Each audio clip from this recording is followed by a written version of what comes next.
Sebuah truk yang mengangkut susu kemasan terguling di Jalan Bypass Ide Bagus Mantre, wilayah Banjar, Pabean, Desa Ketewal, Kecamatan Sukawati, Gianyar, Jumat 24 September sekitar pukul 5:30 WITA. Berdasarkan informasi yang dihimpun di lapangan, terungkap peristiwa itu bermula ketika kendaraan truk yang dikemudikan Imade Ardane dari Desa Kubu, Kecamatan Kubu Karangasem, melaju dari arah barat menuju timur.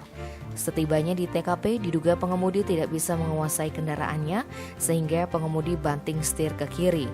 Akibatnya truk yang mengangkut muatan susu kemasan itu terguling, kemudian terjatuh dengan posisi miring ke kanan. Truk terseret di badan jalan aspal ke arah timur sekitar 8 meter yang mengakibatkan sebagian muatannya jatuh di badan jalan. Sedangkan sopir truk mengalami luka di tangan kanan akibat terkena pecahan kaca. Dikonfirmasi terpisah Kasat Lantas Polres Gianyar, AKP Niputu Wila Indrayani menyatakan tidak ada korban jiwa dalam peristiwa tersebut. Pengemudi truk hanya mengalami luka-luka dengan kerugian material mencapai 10 juta rupiah. Pihaknya pun telah melakukan olah TKP serta meminta keterangan dari sejumlah saksi di TKP. Namun mengenai penyebab kecelakaan, pihaknya belum bisa memastikan. Tim Bali Express melaporkan.